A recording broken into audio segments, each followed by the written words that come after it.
Get ready for an inspiring story of resilience and transformation. Meet Marcus Jennings, a determined CEO who built his aviation company from the ground up. But when a routine morning at a private airport turns into a moment of intense scrutiny, Marcus's world is thrown into turmoil.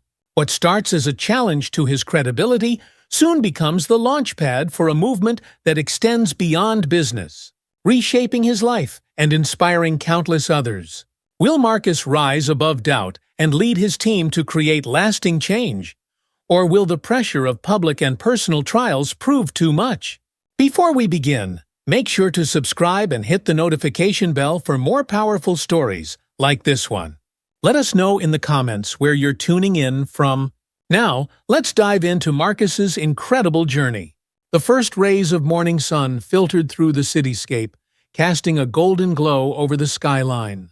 Marcus Jennings maneuvered his sleek electric sedan through the nearly empty streets, the hum of the car barely a whisper against the quiet. His destination was Cresview Private Airport, a hub for the city's elite, a place where exclusivity was expected and efficiency was routine. Marcus had been here countless times before, but today felt different. Charged, as if the day held more weight than usual. Marcus glanced in the rearview mirror, catching a glimpse of his own eyes. Dark, focused, lined with the faint marks of late nights and early mornings. His tailored navy suit felt like a second skin, comfortable yet authoritative, a reflection of the man he had become. He had built Jennings Aero Solutions from the ground up, weathered storms of skepticism, and navigated the unspoken biases that shadowed every step of his career. Today, he was headed to New York for a meeting that could propel his company into international markets. It was the culmination of years of meticulous planning and tenacity. Yet, as he approached the airport gates, a flicker of unease danced at the edge of his thoughts. The private airstrip, pristine and glistening under the early light, was busy with ground crew making final checks and the hum of distant jet engines warming up for their morning flights. Marcus pulled into his reserved parking spot, the gentle purr of the car ceasing as he turned off the ignition. He sat for a moment, inhaling the crisp morning air that filtered through the open window, letting it settle in his chest. "Today's just another day," he whispered to himself, but the tightness in his chest suggested otherwise. Stepping out of the car, Marcus adjusted his cufflinks and retrieved his briefcase from the passenger seat. The chrome handle of the case glinted in the sunlight, as did the polished fuselage of his jet, emblazoned with the sleek, silver logo of Jennings Aero Solutions, a symbol that had come to represent not just his company, but his perseverance. He started across the tarmac, his shoes clicking in a steady rhythm against the concrete.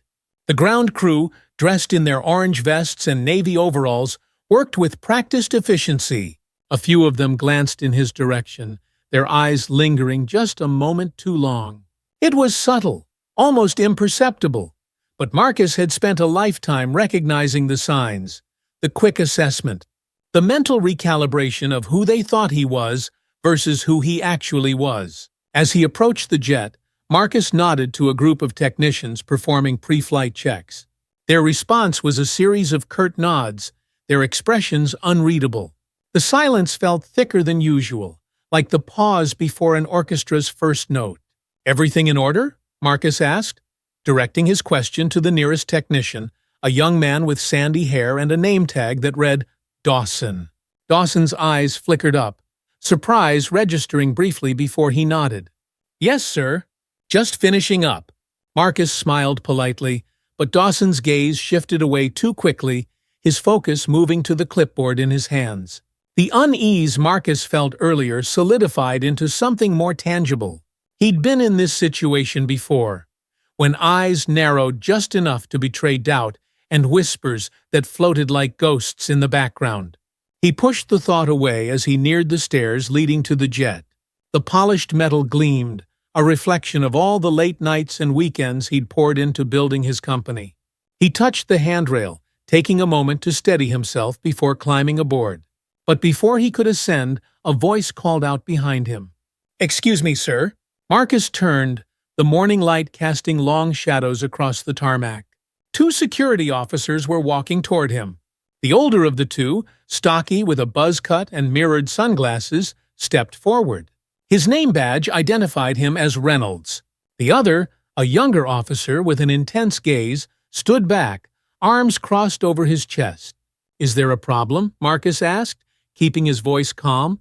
Reynolds removed his sunglasses, squinting at Marcus as if trying to piece together a puzzle. "We're going to need to verify your credentials and ownership of this aircraft." Marcus felt a prickle of irritation, but masked it with a practiced nod. "I have all the documents you need." He handed over his pilot's license and the jet's registration papers, each document meticulously maintained and verified. Reynolds took them, eyes darting over the information before handing them off to the younger officer. "This is standard procedure," Reynolds said, though his tone carried an edge that suggested otherwise. Marcus kept his posture relaxed. "I understand." But he did understand more than Reynolds likely knew. This wasn't about standard procedure. It was a reminder that, in moments like these, credentials and accomplishments sometimes mattered less than the assumptions made at a glance. Minutes dragged into a half-hour. The sun had risen higher, warming the tarmac and casting sharp, bright reflections off the glass of nearby hangars. Marcus leaned against the side of his jet, watching as Reynolds paced with the documents in hand, talking into a radio with a furrowed brow. The younger officer, whose badge read Burke, watched Marcus with thinly veiled skepticism. Burke finally spoke, breaking the uncomfortable silence. "So, you're the pilot and the owner?" His tone carried an undercurrent that Marcus had heard before.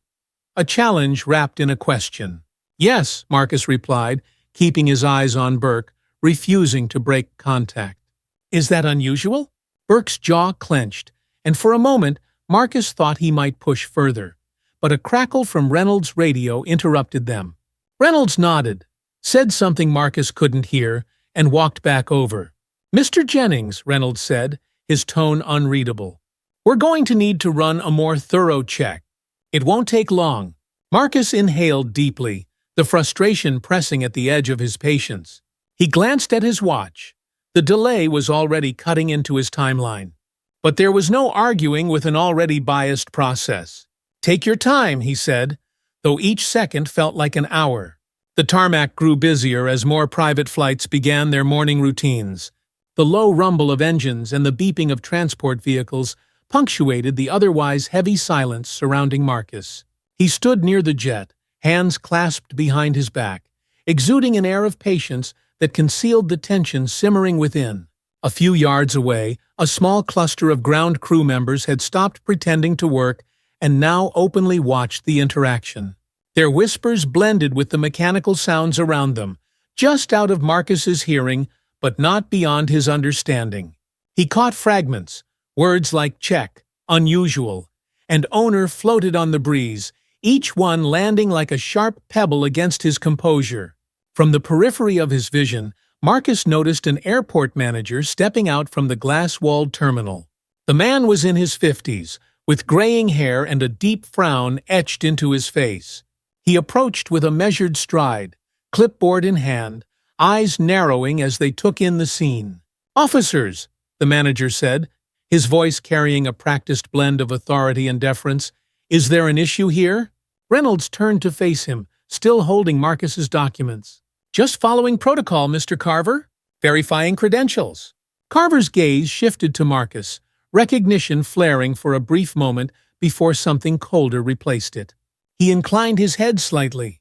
"Mr. Jennings, everything all right?" The question was innocuous enough, but the look in Carver's eyes suggested more. Marcus forced a smile, keeping his tone even. "Everything's fine. Just a delay." Carver nodded but did not move to intervene. His neutrality spoke volumes, reinforcing what Marcus already knew. In spaces like these, the benefit of the doubt was often withheld, replaced by suspicion draped in politeness. The minutes stretched on, weighted by the unblinking stares of Burke and the mutterings of the onlookers. Marcus's phone buzzed in his pocket, and he glanced at the screen. Veronica Taylor, his lawyer and closest confidant in navigating these moments. "Marcus!" Veronica's voice was sharp, all business. "I'm at the gate." "What's going on?" Security check, Marcus said, keeping his voice low. A long one. Understood. I'll be there in 2 minutes, Veronica said, the promise in her tone as solid as steel. Marcus ended the call, slipping the phone back into his pocket just as Burke approached, his eyes narrowing as if trying to read the expression on Marcus's face. Everything good? Burke asked, his tone edged with a subtle challenge. Marcus met his gaze. Just checking in with my team. Is everything moving along?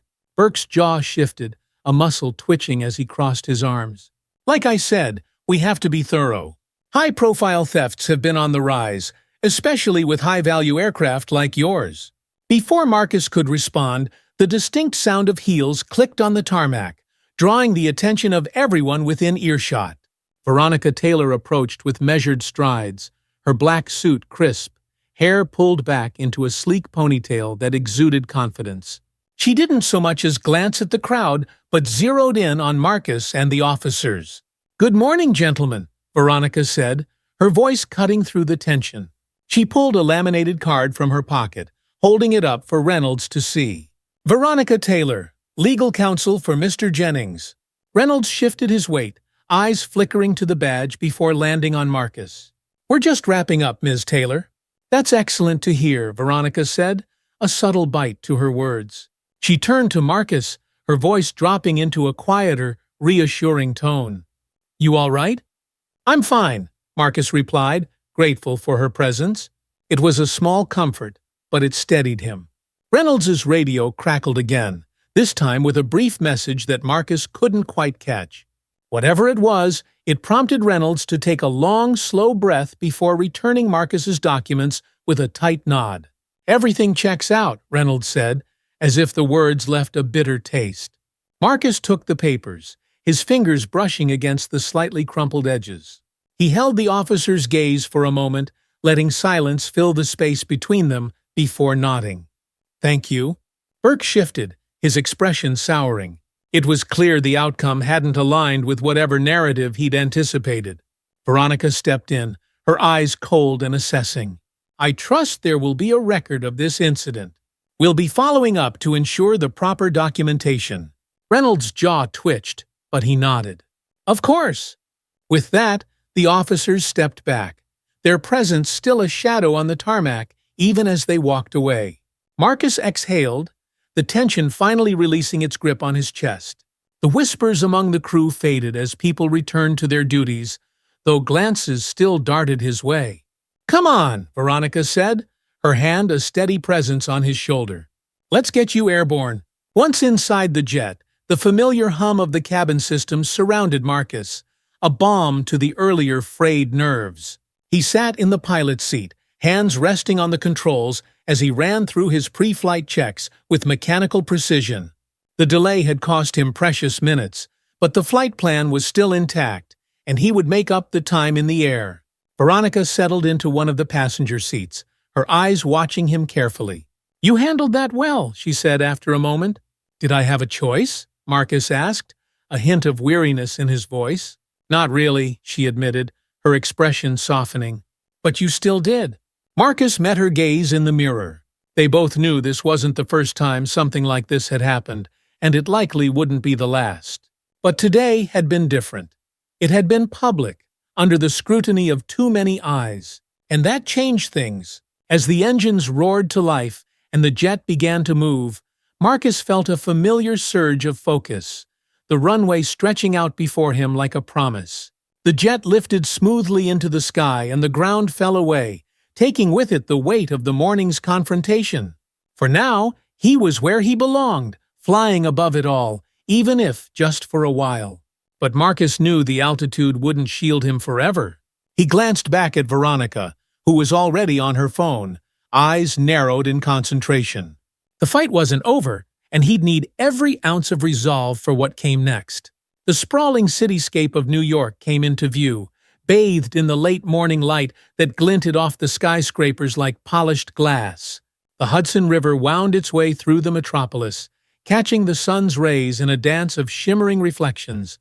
As Marcus guided the jet toward the small private airstrip on the city's edge, the events at Cresview lingered in the back of his mind. The confrontation had been unnecessary. an exhausting reminder of what he had worked so hard to overcome.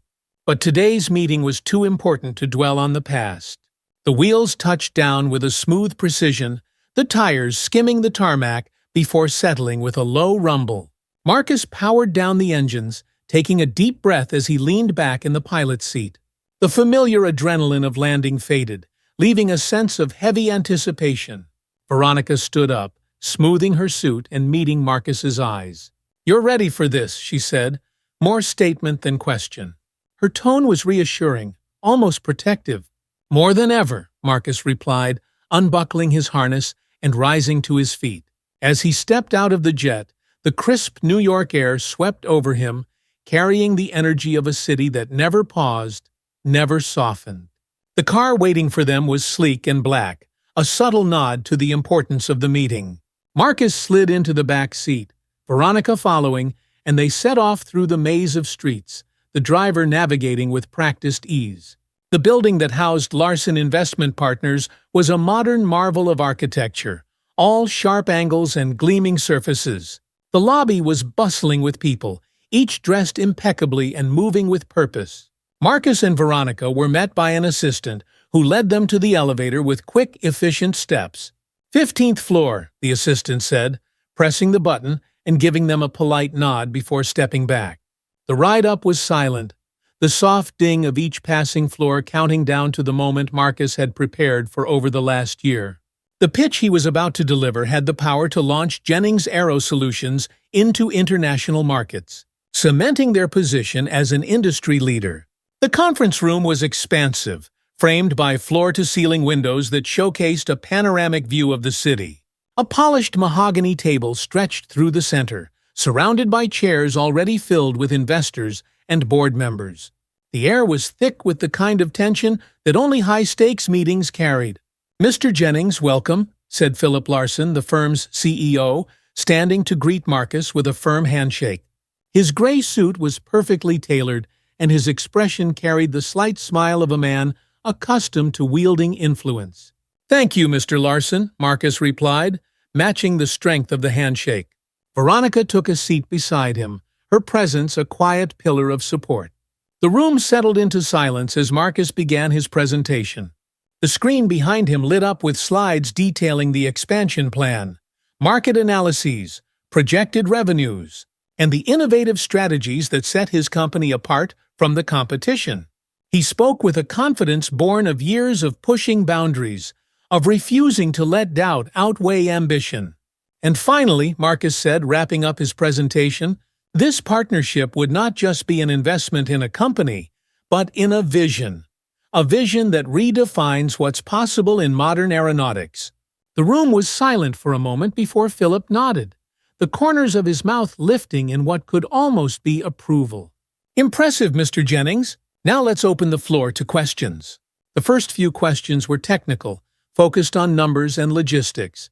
Queries Marcus had anticipated and answered with practiced ease.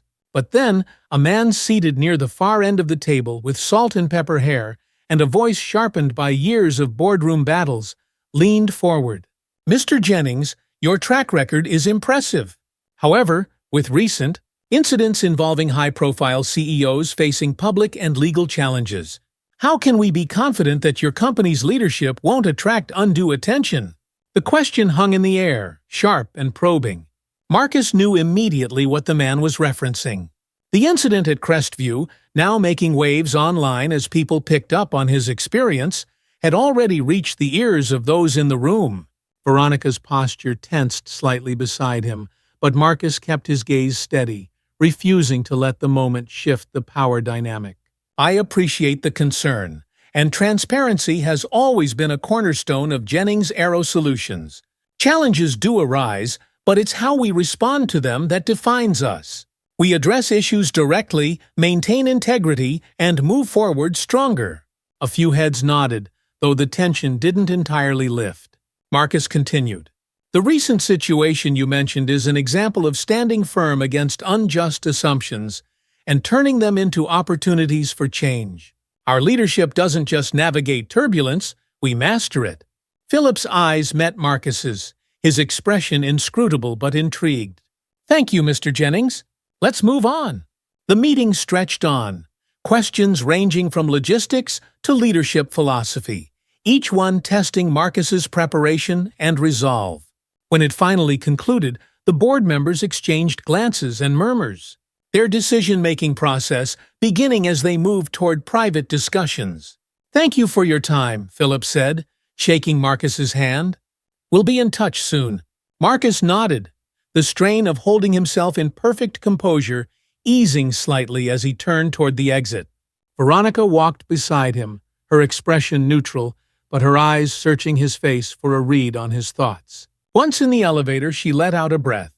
"You handled that well, especially the pointed question." "It could have been worse." Marcus managed a small smile, though his mind was already dissecting each moment of the meeting. Let's hope it was enough. The car ride back to their hotel was quiet, the city rushing past in a blur of yellow cabs and neon signs. Veronica's phone buzzed and she answered, her tone shifting from casual to serious in an instant. "Yes, he's here with me now," she said, glancing at Marcus. "Thank you for letting us know. We'll expect the official notice." She ended the call, her expression unreadable. Marcus felt his pulse quicken. "Well?"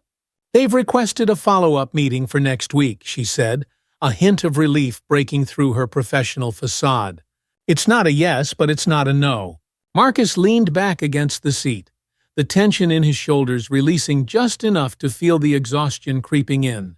It was a step forward, a tentative one, but progress nonetheless. "Good," Marcus said, looking out at the city alive with lights. "Then we prepare for next week." As they pulled up to the hotel, Marcus stepped out and took in a lungful of the cool evening air. The battle wasn't over, and more challenges were sure to come, but for now, they were still in the game. And that was enough. The days following the meeting at Larson Investment Partners were a blur of strategy calls and contingency planning. The incident at Cresview had gained traction in online spaces, sparking discussions that ran the gamut from support to skepticism. Articles circulated, some framing Marcus as a bold leader standing up to subtle discrimination, while others insinuated that he had exaggerated the encounter for attention. Marcus sat at his desk, scrolling through his phone as headlines flashed by. "CEO's Airport Ordeal Highlights Disparities," one read, while another posed the question, was it just routine or something more? The duality of public opinion was nothing new to him, but this time it stung deeper. The incident wasn't just an attack on his professional credibility, it was personal. Veronica entered, carrying a stack of files and her tablet. "Marcus, we need to get ahead of this narrative. The board at Larson is watching closely. We need to control the message before it controls us." He nodded, shifting his gaze from the screen to meet hers. "Agreed. Let's start with an op-ed. Something that sets the record straight without sounding defensive." Veronica's mouth curved into a slight smile. "I was hoping you'd say that. I've already drafted a framework." As they worked late into the evening, crafting a response that would strike the right balance of assertiveness and diplomacy, Marcus felt the tension of the past days simmer into a clear determination. The message needed to be honest, but it also needed to project strength, an assurance that he was not just surviving these challenges, but transforming them into opportunities for growth. The following morning, Marcus's op-ed was published in a leading business magazine. Titled "Facing Doubt, Building Change," it recounted the airport incident with measured detail, emphasizing his experience as a reflection of broader issues rather than an isolated event. He wrote about the importance of resilience in the face of systemic doubt and the need for businesses to lead by example. The response was immediate. Comments poured in, many from professionals who shared their own experiences of being questioned or underestimated. Social media picked up the piece, with posts tagged under hashtags like #ChangeTakesFlight and #ResilientLeadership. Claire called that afternoon, excitement clear in her voice. "Marcus, it's working." The public response is overwhelmingly positive, and even the critical voices are starting to sound defensive. Marcus allowed himself a moment to breathe, leaning back in his chair as he glanced out the window. The city below moved in its relentless rhythm, a backdrop to his thoughts. "Good. Let's keep it going." We need to plan for outreach, community initiatives that align with the Foundation's work. This isn't just about telling the story, it's about showing what we're doing to change it. Days later, Marcus sat in a boardroom at the Jennings Foundation headquarters, surrounded by his core team, Veronica, Claire, and Ethan, who had flown in from Boston. They were reviewing proposals for the Foundation's next steps when the receptionist's voice crackled over the intercom. "Mr. Jennings, there's a Mr. Luis Grant here to see you. He says it's urgent." Marcus exchanged a curious glance with Veronica. "Luis Grant?" she repeated, eyebrows raised. "Isn't he the journalist who's been covering corporate leadership and social impact?" Marcus nodded. "Let him in." Luis entered the room, dressed in a dark blazer and carrying a notebook. His eyes were sharp, assessing, but there was no malice in them. He reached out to shake Marcus's hand. "Thank you for seeing me on short notice," Luis said. "I've been following the airport incident and your response to it.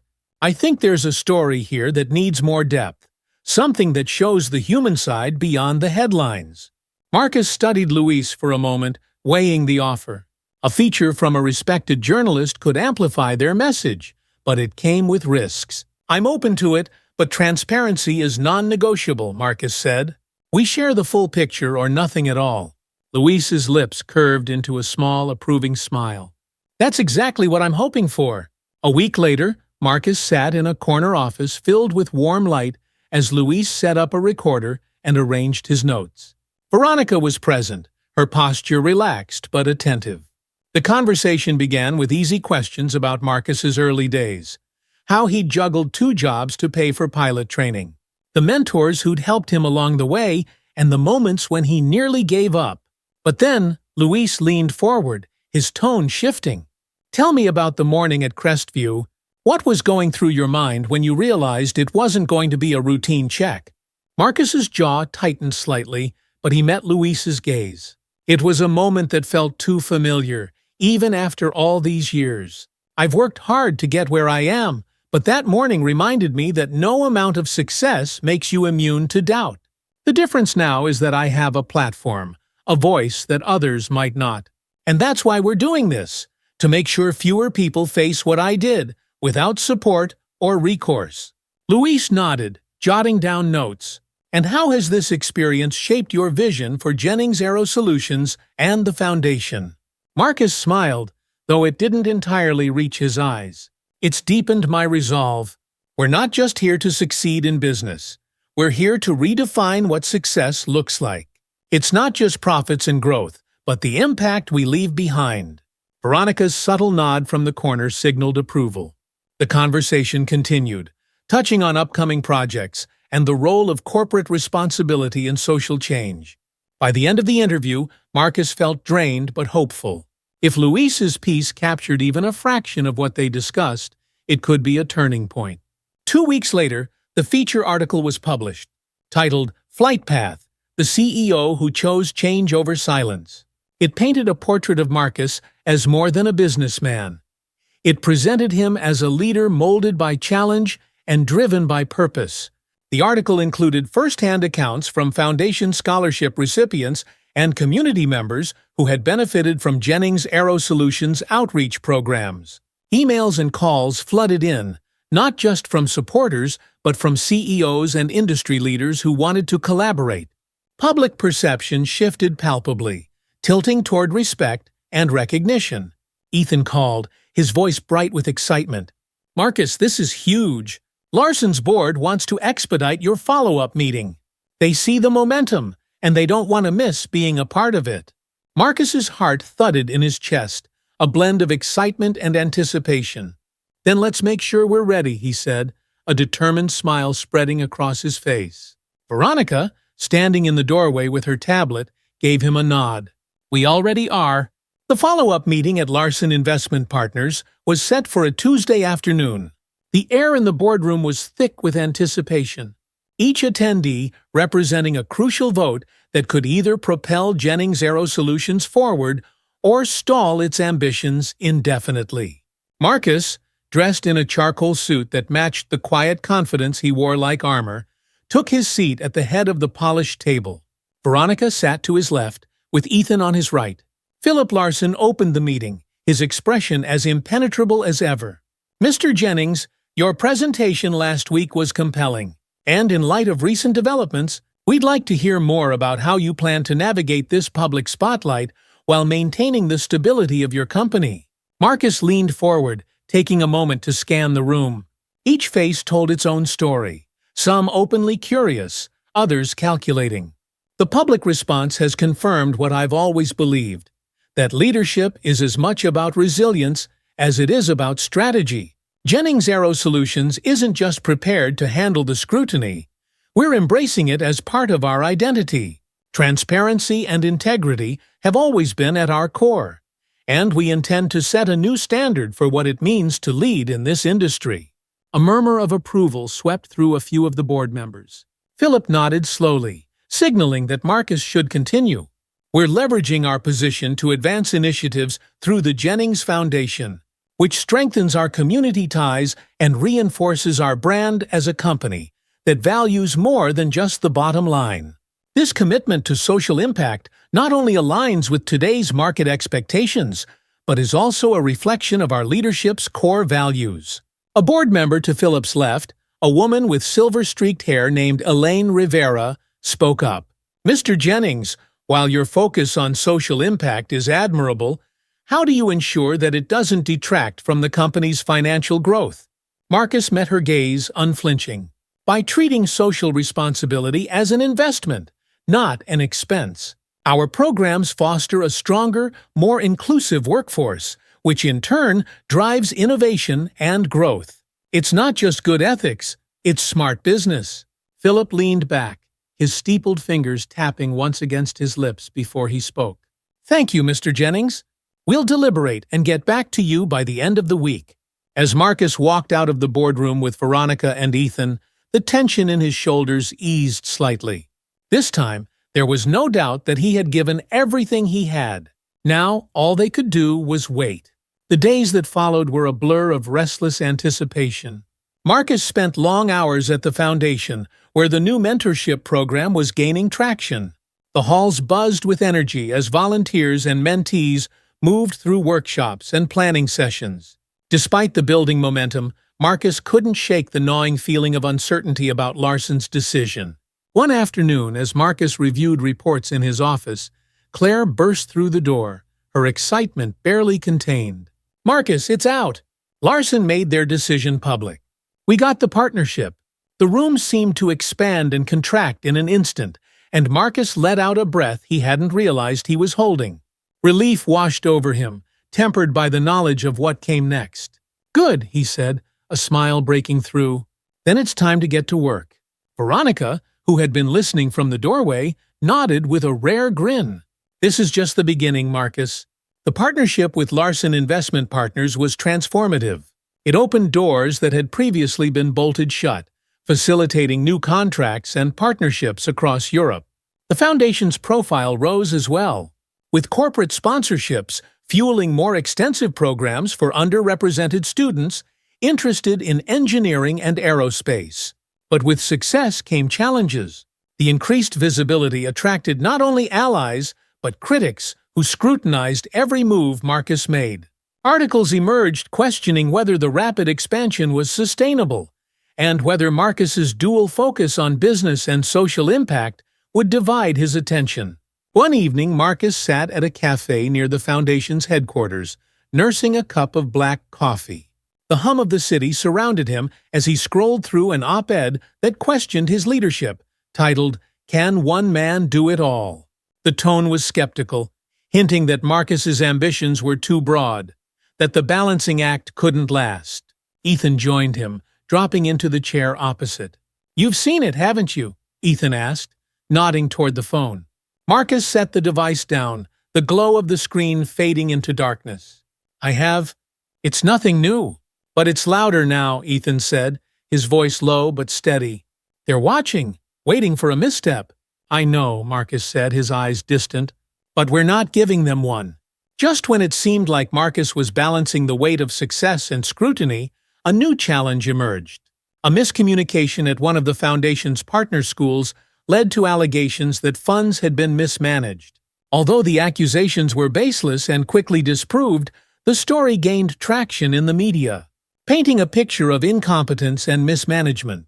Veronica was the first to inform him, storming into his office with an expression that bordered on fury. "We need a statement out now, Marcus. This can't spiral." Marcus nodded, pulling up a blank document on his laptop.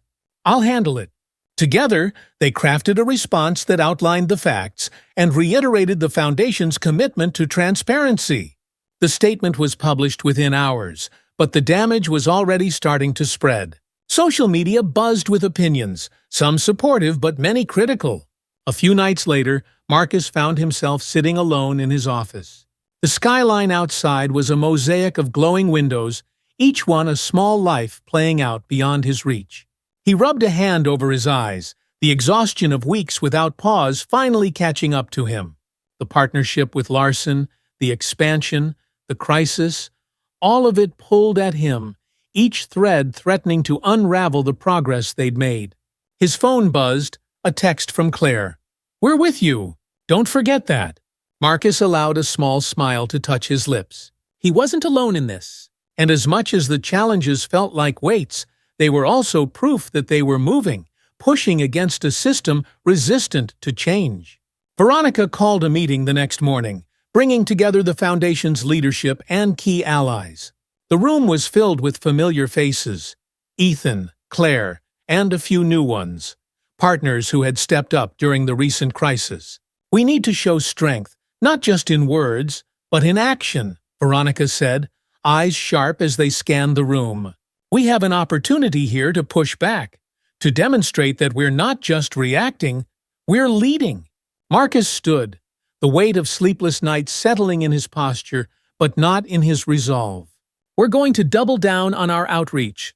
We'll launch new programs, get more stories out there. If they want to question our commitment, we'll answer with action." Claire nodded, a determined glint in her eye. "I'll coordinate with the PR team and get interviews lined up. We need more voices sharing their experiences with the Foundation." Ethan leaned forward. "And I'll talk to our partners. We need statements of support, endorsements from people who can vouch for what we're doing." The meeting ended with a sense of renewed energy. The crisis had shaken them, but it hadn't broken them. Instead, it became the catalyst for a surge of activity that would reframe the narrative. In the wake of the recent crisis, the Jennings Foundation pivoted quickly. Marcus, Veronica, and their team worked tirelessly, launching new initiatives that emphasized their commitment to transparency and impact. Social media campaigns highlighted stories of students and young professionals who had benefited from the Foundation's programs, and local news outlets featured interviews with scholarship recipients who shared how their lives had been transformed. Despite their efforts, skepticism lingered. Some questioned whether the Foundation's sudden burst of activity was a genuine response or damage control.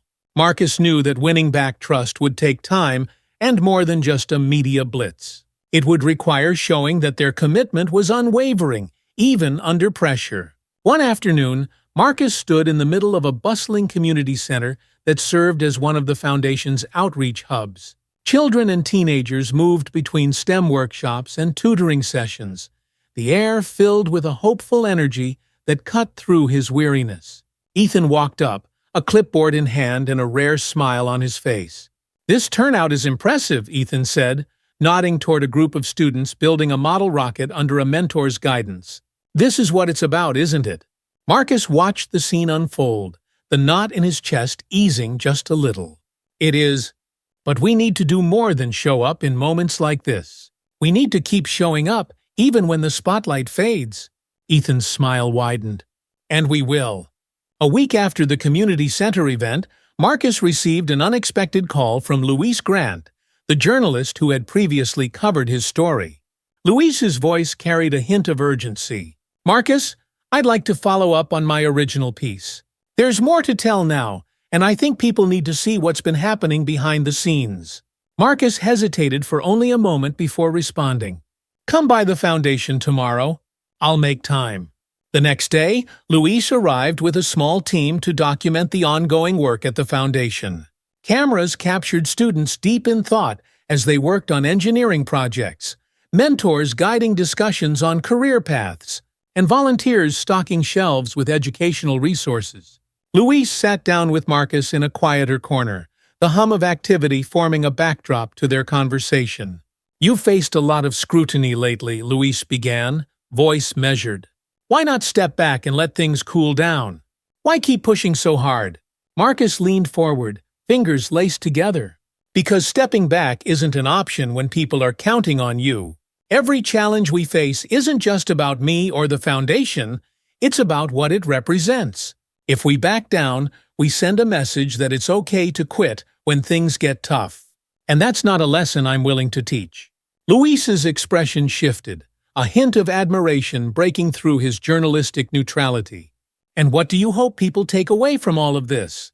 "That change is messy, exhausting, and often met with resistance," Marcus said. "But it's also worth fighting for." The follow-up piece by Luis Grant aired a week later, featuring interviews with students, parents, and volunteers who spoke about the Foundation's impact. Clips of Marcus's candid responses interspersed with footage of workshops and mentorship programs created a powerful narrative. The segment ended with Luis's voiceover. "In a world where the spotlight often highlights flaws, it's worth remembering that resilience and vision can redefine what it means to lead." The public response was immediate. Emails of support flooded the Foundation's inbox, and new corporate partners reached out, eager to align themselves with Marcus's mission. Even some of the most vocal critics fell silent, replaced by voices championing the Foundation's work. Veronica called Marcus the next morning, her voice buoyant. "Luis's piece is trending, Marcus. We're getting coverage from media outlets that never even noticed us before." Marcus stood by the window of his office, looking out at the city that had both tested and shaped him. "Good. That means we're doing something right." A few days later, Marcus received an email from a prominent university known for its groundbreaking work in social justice and leadership. They wanted to collaborate on a joint initiative, a leadership program that would integrate mentorship, education, and hands-on experience in tackling systemic biases in various industries. The proposed partnership was ambitious, involving scholarships and internships that would create tangible paths for underrepresented students to enter the fields of aerospace, engineering, and beyond. Marcus shared the news with Veronica, Ethan, and Claire during their weekly strategy meeting. Claire's eyes widened as she read through the proposal. "Marcus, this is huge. Partnering with them would catapult the Foundation's credibility to new heights." Veronica's expression was more reserved, her mind clearly working through the logistics. "It's a big commitment, Marcus. It'll stretch us thin unless we bring in more staff and secure additional funding." Marcus met her gaze, determination hardening in his chest. "Then we bring in the right people and find the funding. This is the kind of opportunity we've been fighting for." To celebrate the Foundation's progress and announce the new university partnership, a gala was organized. The venue was a historic building with sweeping views of the city skyline, chosen for its symbolism as a place where past met future. The event was attended by CEOs, community leaders, educators, and students, all gathered to support the next chapter of the Foundation's journey. Marcus stood at the podium scanning the room. The faces looking back at him represented every step of the journey. Supporters who had been there from the start, skeptics who had come to see what the noise was about, and students whose futures would be shaped by the work being done. "Tonight isn't just a celebration," Marcus began, his voice steady and clear. "It's a promise that we will continue to push boundaries, not just for ourselves, but for every person who's ever been told they don't belong. Because we do belong and we're here to stay." Applause erupted, echoing off the high ceilings. The room filled with a renewed sense of purpose, a collective acknowledgement that change was happening, not just in headlines or boardrooms, but in lives. As the night unfolded, Marcus found himself in conversation with attendees who wanted to share their own stories. Stories of overcoming doubt, of mentors who had believed in them when no one else did, of dreams that had seemed impossible until someone extended a hand. Veronica joined him, a glass of champagne in hand and a rare smile gracing her face. "This is what it's all about, isn't it?" she said, her voice softer than usual. "It is," Marcus agreed, the weight of the past months lifting, replaced by a new kind of resolve. The fight wasn't over, but they were making progress. And for now, that was enough. The days following the gala were marked by a whirlwind of activity. New partnerships were solidified, and the announcement of the university collaboration brought a surge of interest in the Foundation's programs. But with the rising momentum came new challenges. The Foundation's sudden growth put pressure on the existing team and strained their resources. Marcus sat in a conference room late one evening, documents scattered in front of him, eyes weary from hours of analysis. Veronica entered, her phone in hand, looking equally tired but sharp as ever. "We've received more applications for the mentorship program than we anticipated," she said, placing her phone down. "We'll need to expand our volunteer base and possibly hire more full-time staff." Marcus rubbed his temples, the weight of the decisions pressing on him. "We're going to need more funding. We can't expand at this rate without it." Veronica's eyes softened for a moment, her voice lowering. "We'll find it, Marcus. But you need to delegate more. We can't have you burning out before we've even reached the next milestone."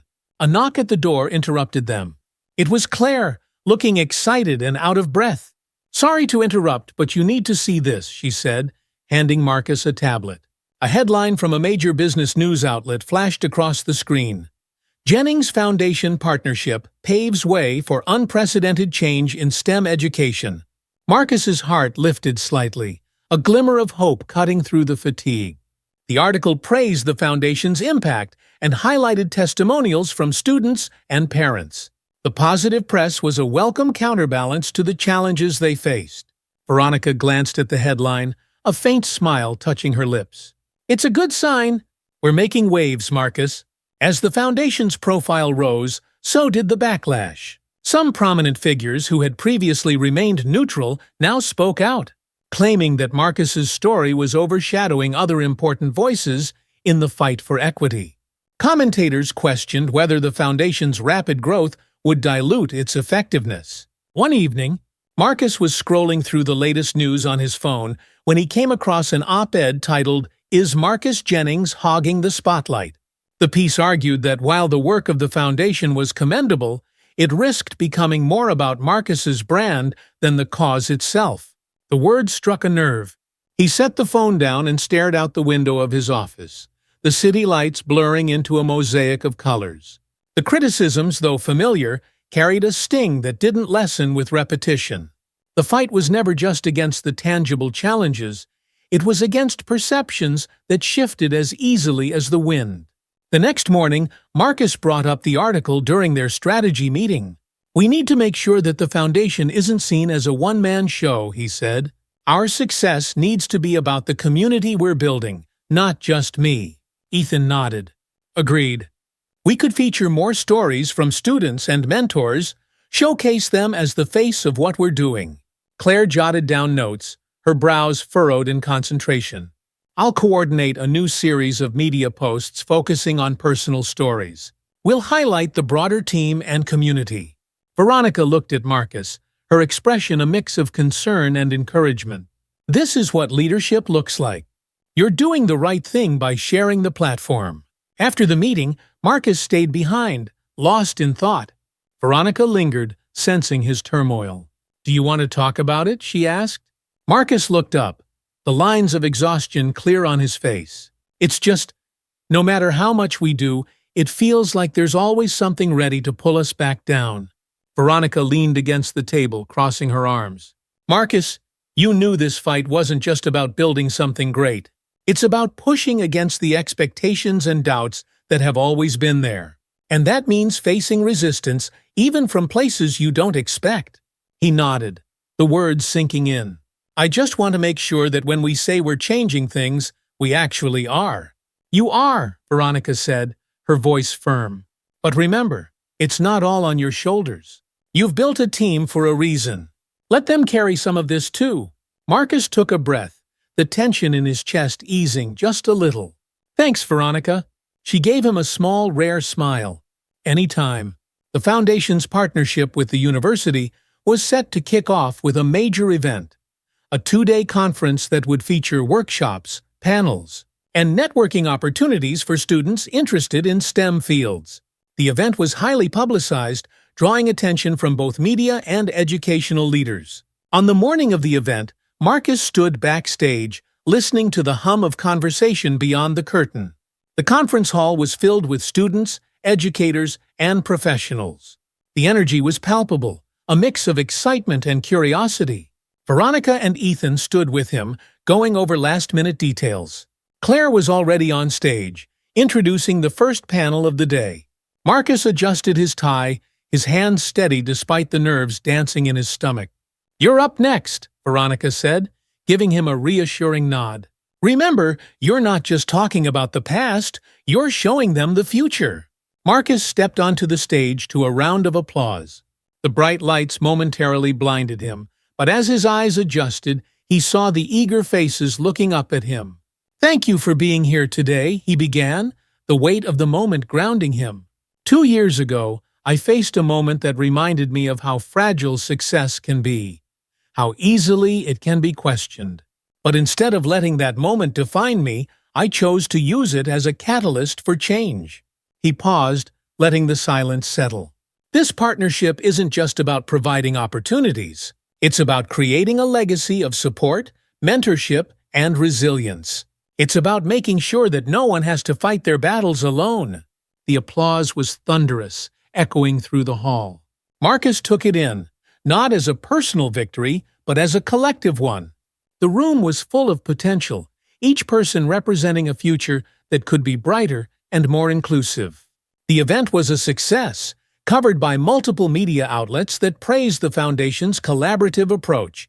Back in his office a few days later, Marcus read through the follow-up articles and social media posts. The public's response had shifted. The criticisms were still there, but they were quieter, overshadowed by voices of support. Veronica walked in, placing a cup of coffee on his desk. "You did well, Marcus." He looked up, a genuine smile spreading across his face. "We did well." She raised her cup in a silent toast. To more moments like this, Marcus clinked his mug against hers, the warm scent of coffee filling the space between them. "To more moments," he echoed. The weeks following the university launch event were filled with a flurry of new projects and strategic meetings. The Jennings Foundation's name carried weight now, no longer just a story of resilience, but a beacon of tangible change. Marcus found himself both busier and more fulfilled than ever, balancing expansion plans with new partnerships that wanted to align with the Foundation's mission. But the pace came at a cost. The team was stretched thin, and the cracks began to show. One evening, Marcus sat in his office, the city's lights flickering beyond the wide windows. A knock at the door broke through his thoughts, and Claire stepped in, her expression serious. "Marcus, we need to talk about workload," she said, closing the door behind her. "People are tired. We're accomplishing amazing things, but if we don't find a way to pace ourselves, we're going to burn out." Marcus nodded slowly, the weight of her words pressing down on him. He knew she was right. "We need more hands," he said finally, "and not just volunteers. Full-time staff who can support the expansion." Claire's expression softened, a small smile tugging at her lips. "Good.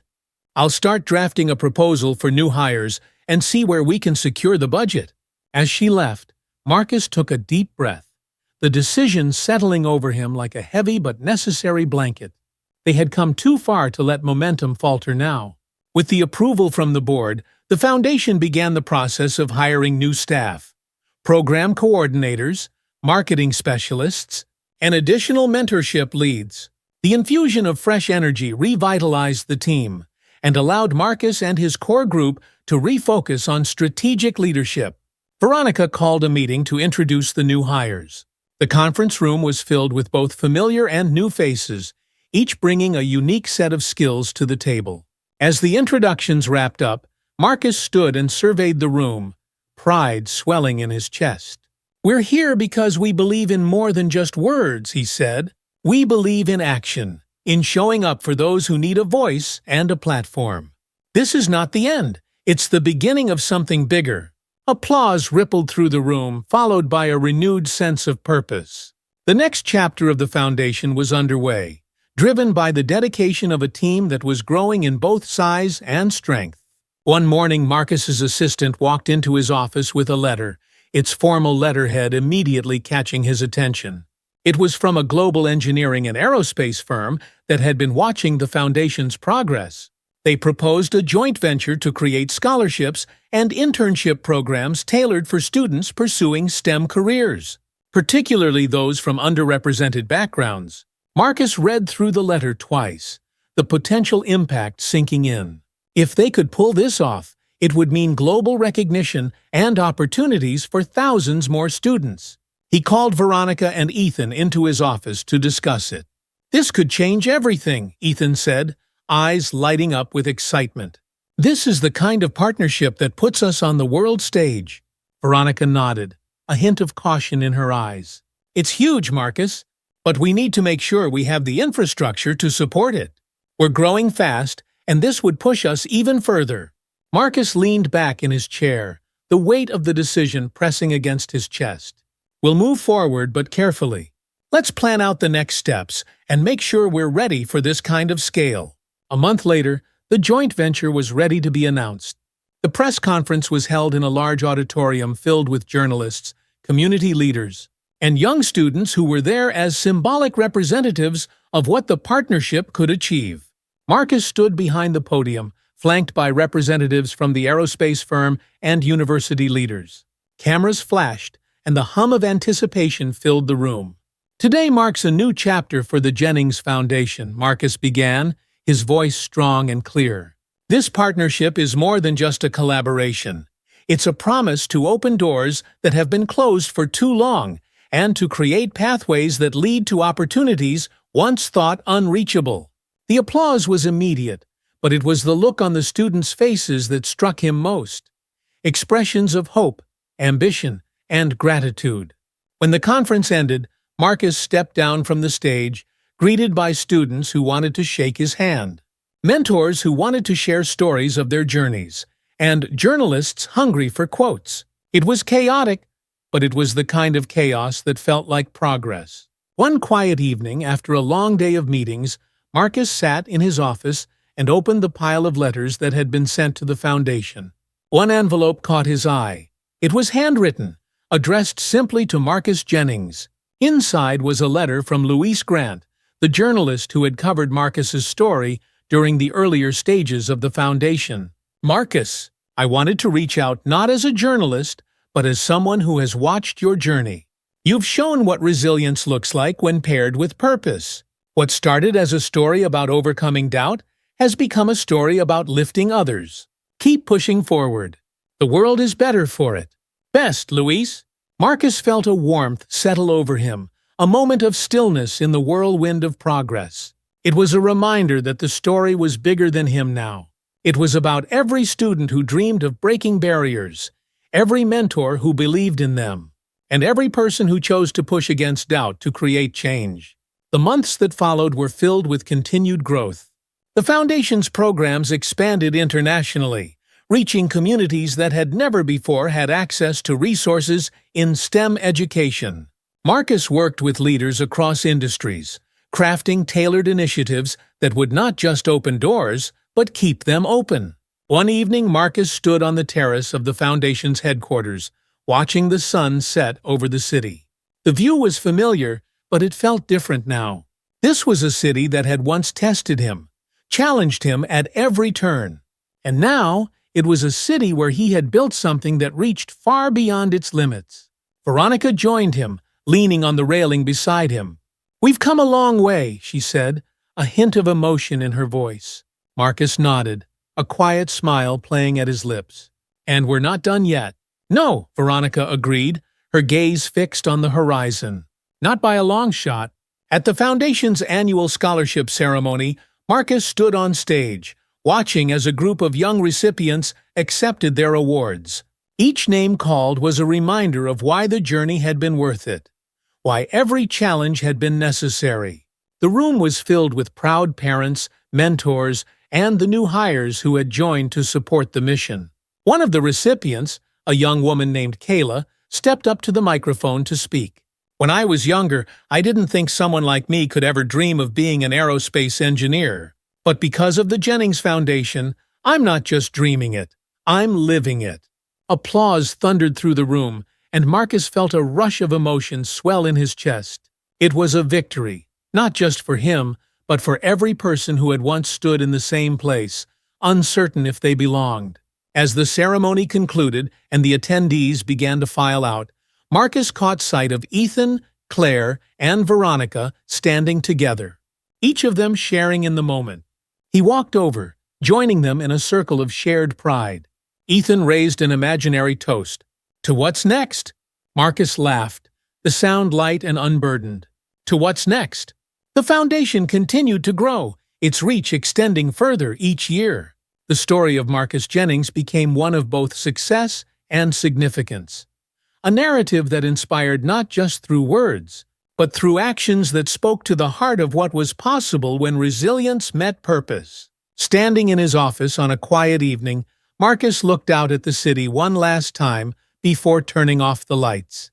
The fight for change was ongoing, and there would always be new challenges. But as he closed the door, he knew he was ready for whatever came next. Months after the global expansion of the Jennings Foundation, Marcus felt an urge to revisit the place where the journey had begun, the private airport at Cresview. The memory of that day, now years past, was no longer a wound, but a scar that spoke of resilience and growth. On a rare day off, Marcus drove his sleek electric car along the familiar route, the quiet hum of the engine blending with the wind that rustled past open fields and clusters of suburban homes. The airport looked almost the same as it had on that morning, with its clean, minimalist architecture and glinting rows of private planes. Yet, everything felt different. Marcus parked in a spot marked reserved, a quiet acknowledgement of his status as a frequent flyer and respected owner. As he stepped out of the car, a wave of memories washed over him. The officers' stern faces, the silent onlookers, the adrenaline that had spiked through his veins as he handed over his documents. But instead of bitterness, Marcus felt a calm acceptance. This was the place that had sparked a movement far larger than a single incident. "Mr. Jennings," a voice called, pulling him from his thoughts. He turned to see a young man in a Navy uniform approaching with an easy smile. The name badge read Ramos. "Welcome back," Ramos said, extending a hand. "We didn't expect to see you today." Marcus shook his hand, noting the contrast between this warm greeting and that fateful encounter years ago. Just taking a moment to remember where it all started. Ramos nodded, unaware of the deeper significance of Marcus's words. "Well, if you need anything, let us know." "Thank you," Marcus replied, watching as the young officer returned to his duties. The exchange was simple, almost mundane, yet it encapsulated how much had changed. Marcus walked toward the main terminal, which now featured an updated mural celebrating aviation's history. Among the images of early flight pioneers and modern planes, he noticed something that made him pause, a section dedicated to local innovators, including a portrait of Marcus himself standing next to one of the Foundation's STEM workshops. "Quite the addition, isn't it?" said a voice behind him. Marcus turned to see an older man with silver hair and a uniform that suggested authority. The badge on his chest read, "Captain Reynolds," the same officer who had questioned Marcus that day at Cresview. For a moment, silence hung between them, heavy with unspoken history. But Reynolds' expression was different now, thoughtful, not confrontational. "It's been a long time," Marcus said, studying the captain's lined face, which now carried a look of reluctant respect. Reynolds nodded, a hint of regret flickering across his features. "It has, and a lot has changed since then, including how we do things here." He gestured to a sign that detailed new protocols, emphasizing fair treatment and transparency for all passengers. Marcus followed the gesture and nodded. "I noticed. Change is good." Reynolds shifted, as if searching for the right words. "I never got the chance to say it, but I was wrong that day. I see now how that moment turned into something more than I ever imagined." Marcus met his eyes, a mix of surprise and acceptance tightening in his chest. "It did. And it's made a difference, not just here, but far beyond. They stood in silence for a moment, the weight of unspoken apologies and acknowledgments settling between them. Finally, Reynolds extended his hand. "Keep doing what you're doing, Mr. Jennings." Marcus took the offered hand, the handshake feeling like an unspoken promise. "I intend to." Back at the Jennings Foundation, preparations were underway for the organization's 5-year anniversary. The event was set to be a blend of celebration and reflection, bringing together the students, mentors, and supporters who had become part of its story. Claire and Ethan coordinated the logistics, while Veronica managed the media invites and guest list, ensuring that key figures in education and business would attend. The Foundation's main hall buzzed with activity as banners were hung and video presentations were tested. The night of the anniversary, the venue was filled to capacity. The sound of conversations and laughter filled the air, the warmth of shared purpose wrapping around every attendee. Marcus stood at the edge of the room, taking it all in. The past years had been hard-fought, but moments like this were proof that the fight was worth it. Veronica approached, holding a folder that looked out of place amid the celebration. "Before you go up there," she said, handing it over, "I thought you'd want to see this." Marcus opened it to find a report summarizing the impact of the Foundation's work. Scholarships awarded, programs launched, success stories told by students who had gone on to achieve their dreams. Each page was a testament to what they had built together. A voice came over the PA system announcing Marcus's speech. He took a deep breath, the room falling into an expectant hush as he stepped onto the stage. 5 years ago, we set out with a simple goal: to show that moments of doubt can lead to movements of change. Today, this foundation stands as proof of what's possible when we refuse to let obstacles define us. He paused, scanning the room. Faces of students, mentors, and colleagues reflected back at him, each one a story of perseverance and hope. We are here because we chose to believe that progress is not just about where we start, but about where we're willing to go. The applause was immediate and heartfelt, echoing long after Marcus stepped down from the stage. He felt the burden of the past years lift, replaced by a sense of fulfillment and a vision for what lay ahead. The anniversary event marked not just a milestone, but a shift in the Foundation's trajectory. Discussions with global partners paved the way for more expansive projects, exchange programs with international schools, advanced workshops that bridge technology and creativity, and leadership retreats designed to prepare the next generation of change-makers. One evening, Marcus and Veronica sat in the office, reviewing a proposal for a new initiative focused on community-based mentorships in underserved neighborhoods. "This is ambitious, Marcus," Veronica said, though her tone carried more excitement than caution. "But I think we're ready for it." Marcus looked up from the document, meeting her eyes. "We are, and it's not just about us anymore. It's about everyone who stepped up to be part of this." Ethan walked in, having just finished a call with an overseas partner. "We're a go for the pilot program in Europe," he announced. "They're on board." A smile spread across Marcus's face. They had started as a small team, driven by resilience and a desire for change. Now, they were building something far larger, fueled by a network of believers who shared their vision. As the months turned into years, the Jennings Foundation continued to thrive. Its impact reached beyond education, influencing policies that supported equitable practices in workplaces and educational institutions. Marcus's story became a touchstone for resilience, discussed in classrooms and featured in leadership seminars. One day, Marcus received an invitation to speak at a renowned university's commencement ceremony. Standing before a crowd of graduates, he delivered a message rooted in the journey that had started on that airport tarmac years ago. Success isn't defined by the absence of obstacles, but by our response to them. You'll face doubt, and you'll be tested. But remember that every challenge is an opportunity to redefine what's possible. The students rose in applause, the sound swelling with the optimism of new beginnings. As he stepped off the stage, Marcus felt a profound sense of peace. The foundation, once an idea born out of a moment of prejudice, had grown into a symbol of hope and possibility.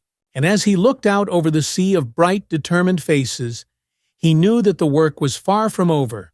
But that was exactly as it should be. Together, they would continue to push boundaries and build a world where every dream had a chance to take flight. As the Jennings Foundation cemented its place as a leader in educational and community development, the unexpected happened. Marcus received a letter with a gold-embossed seal from the governor's office, inviting him to a ceremony where he would be honored for his contributions to social equity and community empowerment. The letter spoke of the Foundation's commitment to bridging the gap between opportunity and access, citing Marcus as a figure whose story had inspired not just a city, but a nation. The news spread quickly through the Foundation, sparking a wave of excitement. Ethan was the first to barge into Marcus's office, a rare look of disbelief on his face. "Did you know about this?" he asked, waving the letter. Marcus shook his head, a smile tugging at the corners of his mouth. "I had no idea." "Well, you deserve it," Ethan said, his voice softening. "This isn't just for you. It's for everyone who believed in this from the start." The ceremony was held in the grand rotunda of the state capitol, filled with dignitaries, community leaders, and students who had benefited from the Foundation's programs. Marcus stood on the dais as the governor spoke about the transformative power of resilience and leadership that aims for more than personal success. When Marcus stepped up to accept the award, he glanced at the audience. Veronica, Ethan, Claire, students who had once doubted they'd find their path. "This recognition isn't mine alone," Marcus said, holding up the plaque. "It belongs to every student who dared to dream, every mentor who gave their time, and every person who believes that change is not only necessary, but possible." Applause surged through the hall, a moment that felt like a culmination, yet also an invitation to keep striving. The recognition opened new doors. Foundations from other countries reached out, seeking partnerships that could replicate the success of the Jennings model. It wasn't long before Marcus found himself on calls at odd hours, speaking to educators in Europe, Asia, and Africa. The vision for Jennings Aero Solutions evolved, incorporating a division dedicated solely to consulting and assisting international education programs. One particularly memorable trip was to Nairobi, where Marcus attended the launch of a pilot program modeled after the Jennings Foundation's mentorship initiatives. The event was filled with color, music, and speeches by local leaders who had taken the Foundation's core principles and adapted them to their own community's needs. After the speeches, a young girl approached Marcus with a notebook full of engineering sketches. "My name is Amani," she said, eyes wide with both pride and shyness. "I want to build planes one day." Marcus knelt to her level, looking over the sketches that reminded him of his own childhood dreams. "I think you're going to build something amazing," he said, handing the notebook back to her. In that moment, surrounded by a crowd celebrating the beginning of something new, Marcus felt the true scale of what the Foundation had become. It was more than a story of resilience. It was a blueprint for others to take and make their own. Back in New York, Marcus was invited to speak at an event hosted by the city's largest business association. The theme was Leadership in Challenging Times, a topic Marcus knew well. Standing in front of an audience that included young entrepreneurs, seasoned executives, and nonprofit leaders, he recounted the lessons learned from turning moments of doubt into catalysts for action. "Leadership isn't just about guiding others through clear waters," he said. "It's about finding the path when the way forward is uncertain. It's about trusting that the steps you take, even when difficult, will inspire others to follow." After his speech, a young man approached him. "Mr. Jennings, I just started my own nonprofit focused on STEM education in low-income areas. Your story has been my guidebook." Marcus shook his hand, humbled by how far the ripples of his journey had reached. "Keep pushing forward," he said. "Your work will matter in ways you can't even imagine yet." The Foundation's growth required constant adaptation. Veronica became more involved in managing global partnerships, while Ethan took on the role of Chief Strategy Officer. Overseeing the execution of new programs, Claire led a new mentorship initiative, recruiting former scholarship recipients who had graduated and now returned as mentors. One afternoon, Marcus gathered the team in the main conference room. The walls were lined with photos of students, volunteers, and snapshots from various community events. He looked around the room, seeing not just colleagues, but friends who had become part of his life's mission. "We've come a long way, but this is just the beginning," Marcus said. "Each of you has played a role in making this vision a reality. And as we expand, we'll need to remember why we started and who we're doing this for." Veronica nodded, her eyes meeting his with a glint of shared understanding. "Let's make sure we never lose that." Years later, as Marcus walked the halls of the Foundation, now a larger and more bustling hub than he could have ever imagined, he paused at a display showing the evolution of the organization. It featured photos from the early days, the small office where they'd started, newspaper clippings from the first major feature, and the original team standing in front of their first banner. A familiar voice pulled him from his thoughts. Reminiscing? He turned to see Claire, now director of mentorship programs, holding a binder of plans for their next big event. "Always," Marcus said with a smile. "It's good to remember where we started." Claire nodded, glancing at the display. "And it's even better to see where we're going." The main hallway buzzed with activity, filled with students eager to learn, mentors guiding conversations, and the hum of progress that had become the Foundation's soundtrack. Marcus felt a surge of pride. The journey had been anything but smooth, but it had led to this, a place where dreams took root and grew strong. As Marcus stepped outside, the evening sun casting warm hues across the city, he felt both the weight of the past and the promise of the future. The story of the Jennings Foundation was one of resilience, transformation, and the unyielding belief that change was possible. And as long as there were challenges to face and dreams to lift, Marcus knew he would be there, ready to take the next step. If you enjoyed this story and want more inspirational tales that dive deep into resilience, leadership, and transformation, be sure to subscribe. Don't forget to hit the notification bell so you won't miss our latest content. Your support helps us continue sharing powerful stories that inspire and empower. Let us know where you're watching from in the comments, and we'll see you in the next video.